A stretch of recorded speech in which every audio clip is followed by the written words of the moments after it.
un cine negro y... que ha aparecido en otros lugares. Muchas gracias, Miguel, por haber venido. No, gracias, José, por la invitación. Bueno, un placer hablar con él y tratar de mostrarles la cara de la política. Vamos a tener ahora en la mesa a las 23 muchísima información con lo que te está pasando a vos, lo que te pasa en materia energética, lo que te pasa en materia política, denuncias que se están produciendo por estos días y que tal vez desconocés, pero que vale la pena comentar. Y también Paz Rodríguez Niel nos va a contar algo que hace mucho no contamos, que es ¿qué es la vida de Sabac Montiel? ¿Qué es lo que puede pasar? Pero antes quiero contarte que los argentinos ya decidieron a quién votar. Ya saben a quién votar.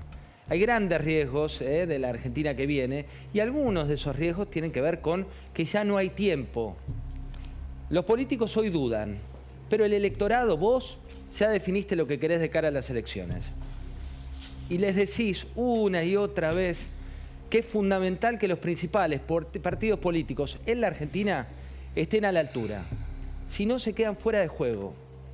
Hay encuestas de un lado, de otro, presenciales, no presenciales. Todo el tiempo hay una timba de encuestas que te muestran que no hay techo para los niveles de rechazo de los políticos tradicionales, de algunos de ellos, y que los grandes líderes aparecen como vacíos de contenido en un país que está deseoso de soluciones que son urgentes. Eso puede generar una trampa concreta, y es que a falta de respuestas de fondo, se busquen ideas mágicas. Como si fuéramos allá en la época de la colonia y nos querían vender espejitos de colores. No podemos seguir comprando más espejitos de colores. Los argentinos nos han vendido durante mucho tiempo espejitos de colores. No más. Ella parece olvidarse que fue gobierno. En paralelo, todas las mediciones de temperatura de época hablan de esto que comentábamos, de sazón, tristeza, desesperanza de los argentinos. Una encuestadora clave del oficialismo, sí, del Frente de Todos, otra de la oposición, de Juntos, coincidió esta semana en un dato que te puede enojar o no, pero es que Milei está más cerca de los 20 puntos que de los 15 que supo tener a nivel nacional. Y que en gran parte de los distritos está ganando entre los jóvenes de todas las edades. Mirá. Mi experiencia es que Milei no quiere estar en Juntos por el Cambio, de modo tal que tiene que ir solo, pero que sí hay posibilidades de que Juntos por el Cambio tenga como candidato a gobernador, por ejemplo, Esper. Me parece que hay que pluralizar las opciones en Juntos por el Cambio en las PASO y que vamos a ganar la gobernación de la provincia de Buenos Aires. ¿Es cierto que Mauricio Macri se baja?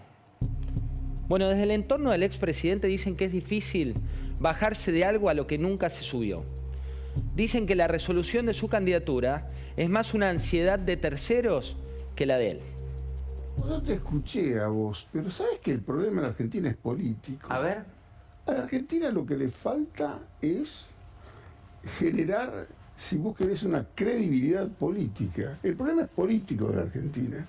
Si la política funciona bien, todo se encarrila. Massa, el ministro de Economía, ¿va como candidato?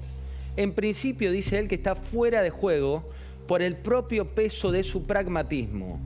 Con una inflación que va a ser más cercana al 7% en el próximo marzo, con niveles de pobreza superiores al 40%, la papa caliente que viene no será la de él, que dice tiene la misión de llevar el barco a la próxima estación.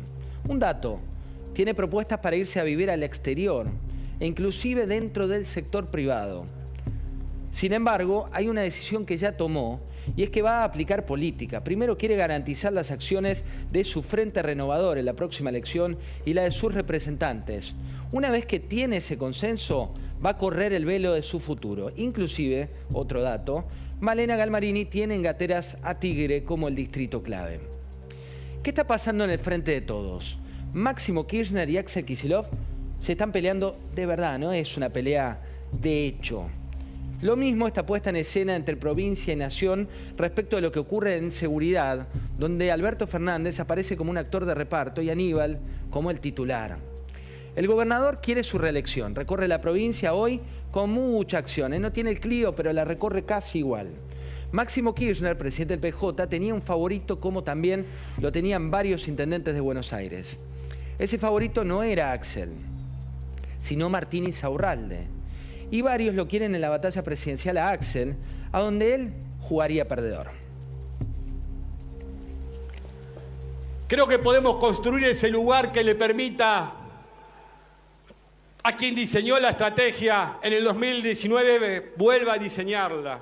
Parece mentira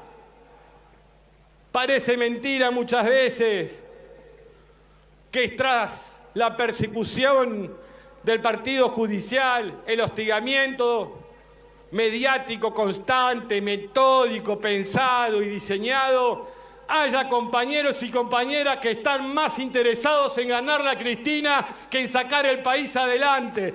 Esas son las diferencias claras que hay. Una compañera que en 2019 diseñó la victoria del peronismo para que la gente vuelva a la Casa Rosada, y algunos que todavía en duda de lo que tienen que hacer para realmente ponerse a disposición del conjunto y abandonar las aventuras personales. Es hora del pueblo, es hora de la gente. Está roto lo que dicen versus lo que pasa. No hay un puente entre lo que te ocurre a vos, donde nadie habló en estos actos del corte de luz, donde nadie te dijo cómo te iba a solucionar, que estuvieras 10 días sin ningún tipo de intervención de alguien que te solucione el problema. ¿Cuál es el futuro inmediato? Nubarrones, superinflación, deuda inmanejable, expectativas en baja, bancos internacionales en crisis, dólares del campo que no van a llegar. Van a venir medidas urgentes esta semana por parte del ministro Massa con un objetivo que es correr el arco. Van a tratar de cerrar nuevos acuerdos con organismos multilaterales, van a patear parte de los vencimientos, van a generar ciertas medidas de incentivos a exportadores para tener alguna inyección de dólares donde dólares no hay. Y mira lo que dicen. En una Argentina que hace 4 años que está cruzada por desgracia tras desgracia, en algún caso local, en algún caso internacional. Nos pusieron el cepo, después vino la pandemia, la guerra, la sequía, la gripe aviar, hoy caída de bancos internacionales. ¿Por qué no hay que subestimar a Javier Milei? Vos sabés que cada vez que lo nombro, muchos me escriben, otros me dicen, jugás para tal o para cual. La verdad es que no juego para nadie. Lo único que me interesa plantear es las cosas que están sucediendo y tratar de analizarlas. No tenemos que enojarnos con la realidad, sino desmenuzarla. ¿Por qué? Porque Milei, aunque no lo sepas, comparte con Donald Trump y Bolsonaro rasgos de forma y de fondo.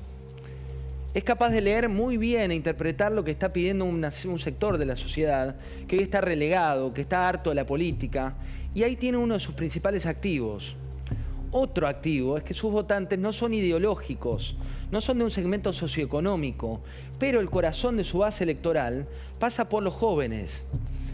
Este es uno de los rasgos más complejos para sus rivales, que lo empiezan a ver como un ser indescifrable. Tanto de un lado como del otro son lo mismo. Eso es lo que la gente no se da cuenta.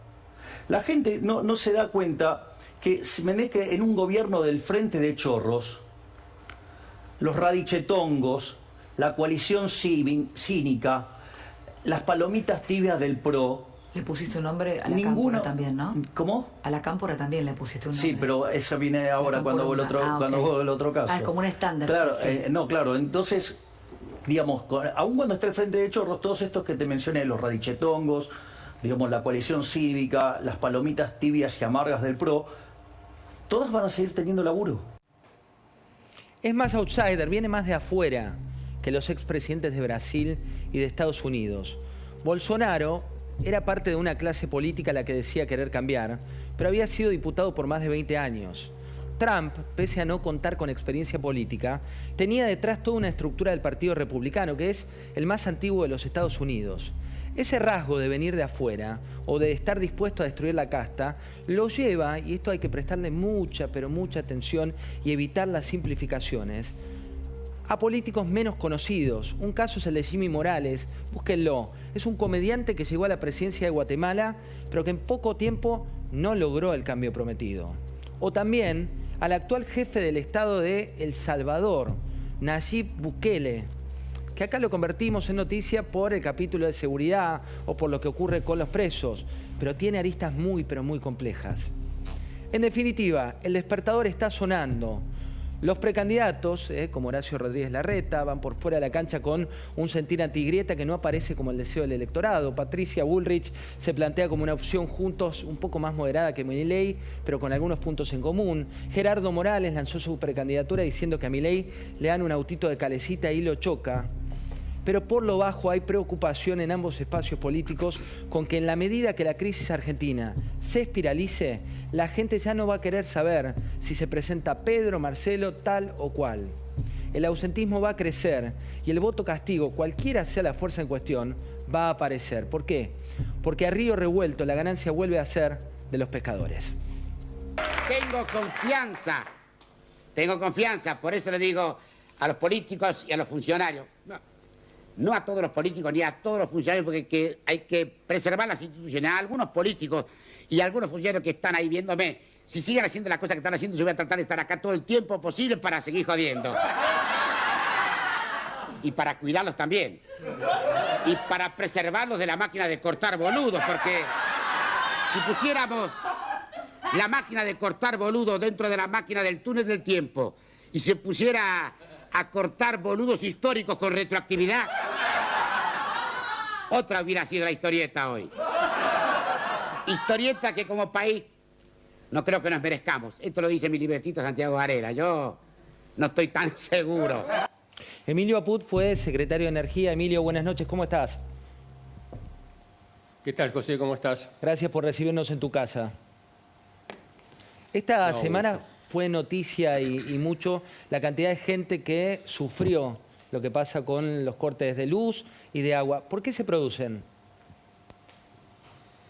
Se producen porque el subsidio que da el Estado no cubre las inversiones. Normalmente, si se procediera de acuerdo con lo que marca la ley, la tarifa tiene que cubrir todos los costos de operación y mantenimiento, más una inversión para mantener la calidad del servicio.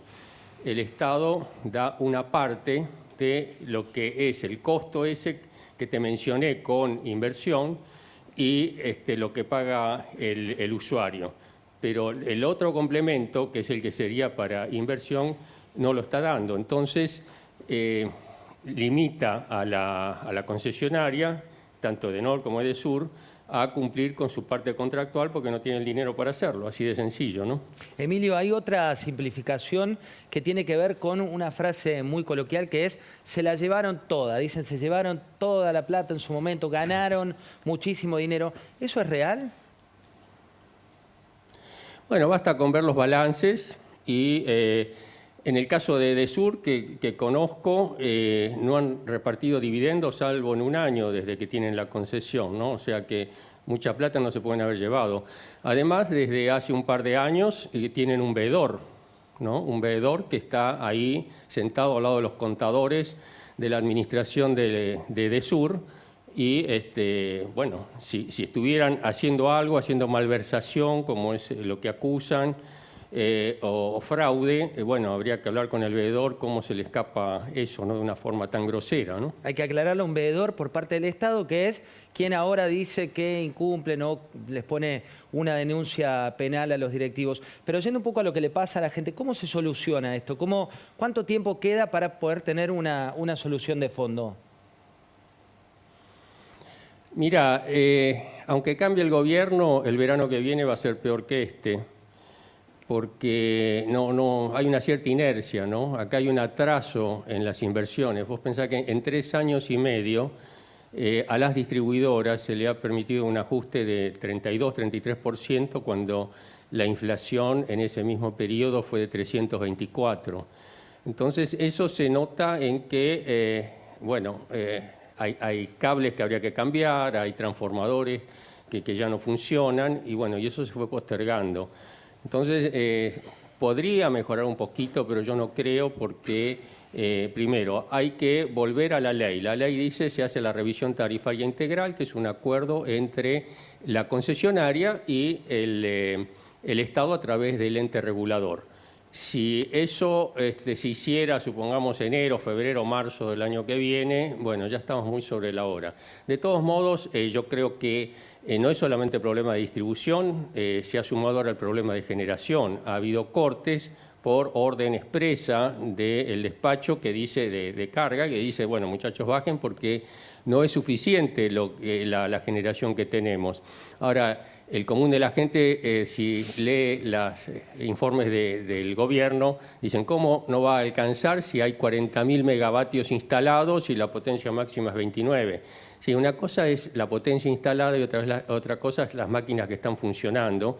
Y hay más de 12.000 megavatios fuera de servicio, entonces está muy en el límite.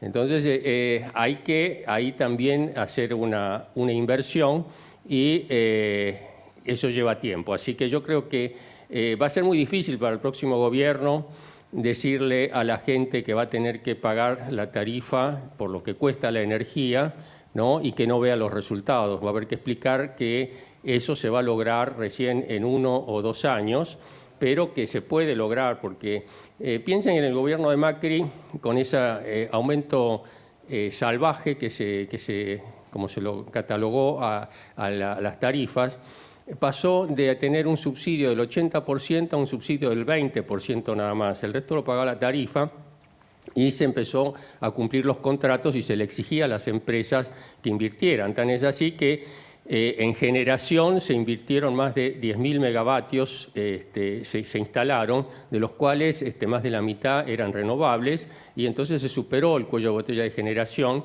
No así el de distribución, que requería un poco más de tiempo, ¿sí? Pero lo que es bueno es ver las estadísticas, datos concretos, no palabras para la tribuna.